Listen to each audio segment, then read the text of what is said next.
When you're a gig worker, sometimes you just have to learn to adapt. I'm learning to thrive in the gig economy. Would you like to learn too?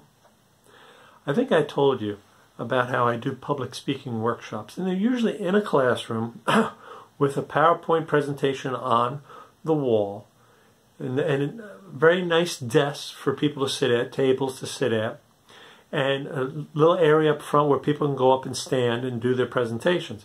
Well, obviously with the pandemic, I don't have an opportunity to do that.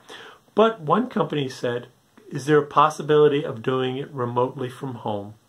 And of course, because I'm a gig worker and I don't get paid if I'm not working, I said, sure, we can do it from home. No problem whatsoever. So I had to be a little creative because not only was I not working in a classroom with a fancy machine that would put the PowerPoint up on the wall, I wasn't even able to go out to like a craft store or anything to buy something nice to look at. So what I ended up doing is, this was my presentation. So when I was showing about how you're supposed to stand and look at your audience while pointing at your PowerPoint, this is what I came up with. Not even a nice looking graph or anything like that. I just pasted some pieces of paper on a whiteboard and stuck it on my bookcase, which is behind this white sheet, because I didn't want people to see all my books, you know.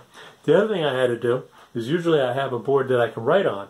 Well, I couldn't do that, so what I ended up doing was I ended up writing on a big piece of whiteboard, scribbling away, and it didn't really look too good from back here, so I had to push the chair right up against the screen, which meant that I ended up like leaning over to write, which is why some of my writing looks really kind of weird. It's the first time I ever had to write leaning over a piece of paper. It was very strange, but you know what? We got through it.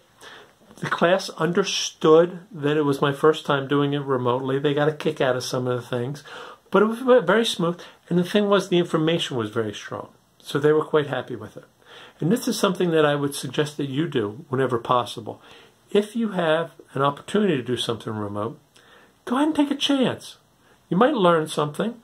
It might not go as smoothly as it would in person, but you know what? It's not going to hurt to go ahead and try it. If you think that's the right attitude, I'd love for you to hit the like button and share this video so that other people understand that it's important that we continue to try to do things even during this pandemic.